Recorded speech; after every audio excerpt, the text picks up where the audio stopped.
And, you know, Jamie, DNA experts will tell you, we explored that during our documentary, The Case Against Brian Kohberger. You can watch it on courttv.com or your YouTube channel. It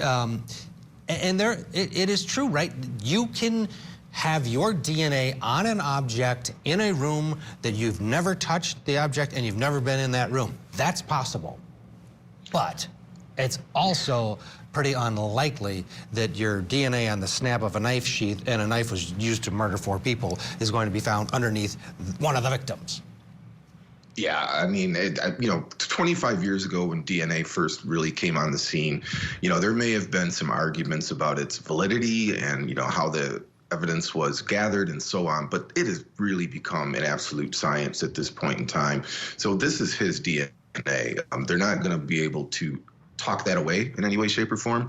The idea that he can argue that his DNA was put on the sheath, during the course of some other event, that's pretty much all they've got, I suppose.